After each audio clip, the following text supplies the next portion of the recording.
My name is Seneca Block. I'm the Lauren Richfine Endowed Director for Expressive Therapies, and we're going to dive right in. So, why play the bass? Well, I've talked about this in some of our other videos, but playing an instrument is a focused and mindful experience. It really brings you into the instrument with all the tactile cues and the feel of the strings in your hands.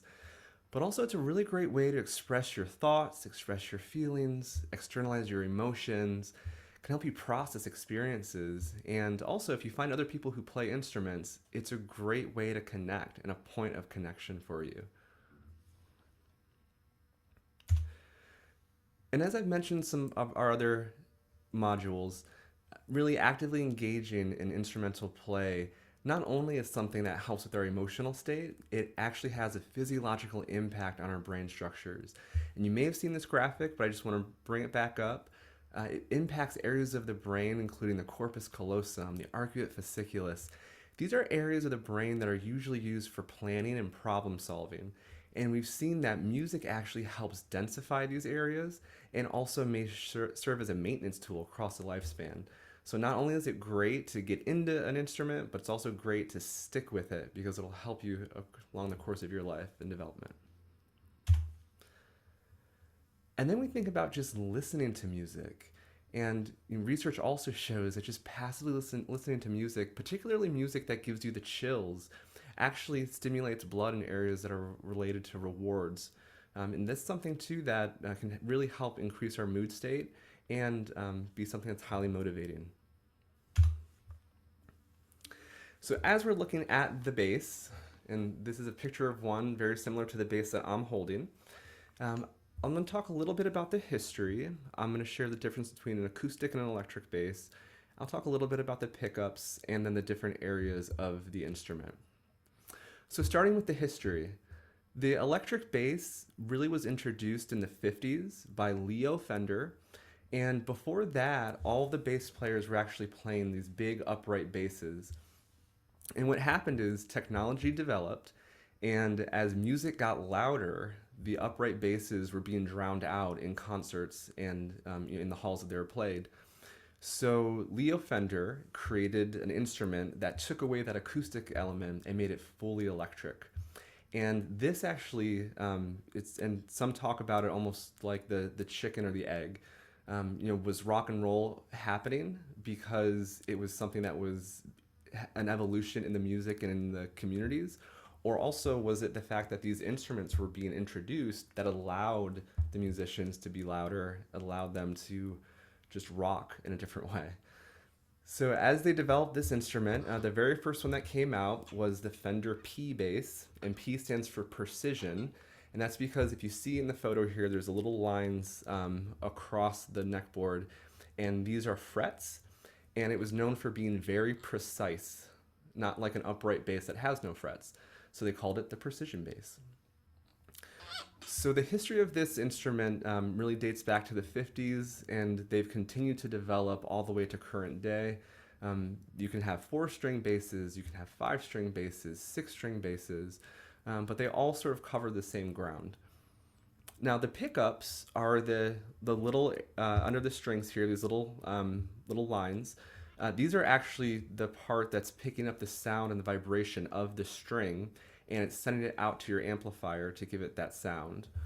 And the precision bass is usually just these two that are a little higher, and they add another straight pickup near the bottom that's typically a jazz setup. So they have the P bass or the jazz bass. This is actually called a PJ bass configuration. So up here at the top of the instrument, this is known as the headstock. These are the tuners that hold the tension on the strings. We also then have the neck and the fretboard here. Then we have this area is called the body, and this is the bridge. And as these pickups pick up the sound, these are the knobs that control the volume. You can add bass, treble, mids if you have an active bass.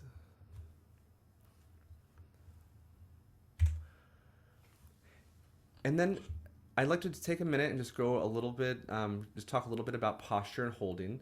So whenever you're learning an instrument, I know we've talked a little bit about this in the guitar module if anyone's taken that one, but you really want to observe, consider the angles of your body. Think about how the instrument is resting.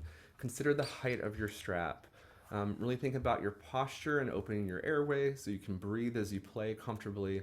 And it's really important if you're picking up an instrument to really develop good habits that will sort of help prevent injury in the future.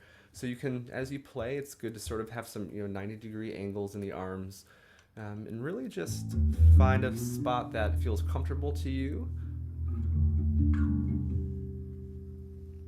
that allows you to play for hours and hours. And with that said, I'd like to share a sound example. This is an example from your local expressive therapies team. And over the years, our group has worked to develop several songs that we've stored on SoundCloud. And if you go to soundcloud.com/UHNursesStation, and specifically the song I'll play today is then /gamma-ain't-no-mountain, you'll be able to hear the bass in my hands playing to the track Ain't No Mountain High. However, it was made for the Gamma team, so it's a little different. I think you'll enjoy it. Here we go.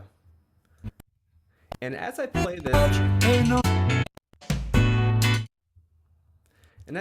this, take a moment to really listen to the bass, listen to the role of the bass, how it's supporting the other instruments, how it's adding movement, and really adding some cohesion to the song.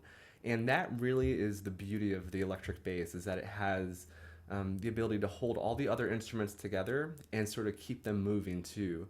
Many people say, I had a recent colleague say the bass is really the lifeblood of the band.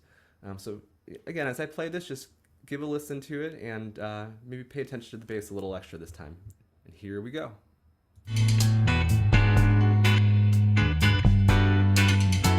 Listen, baby, ain't no tumor tough, ain't no lesion large, ain't no meds that are meaning up, baby. If you need me, call me. Just press your call button, no matter the need. Don't worry, baby, Just call my name, I'll be there in a hurry. You don't have to worry. Oh, baby, there ain't no tumor tough enough, ain't no lesion large enough, ain't no meds that are mean enough to keep gamma from getting to you, babe. Remember the screws hold the frame in place. We measure the skull and check for collision. I will pause it there, and I hope you take the moment to check out some more of the songs that your expressive therapy team created for all of these wonderful staff members. And lastly, if you have any questions at all about this instrument or anything related to music or art therapy, please contact me, seneca.block@uhhospitals.org. Again, thank you so much for doing today's music therapy module, bass workshop, and happy bassing.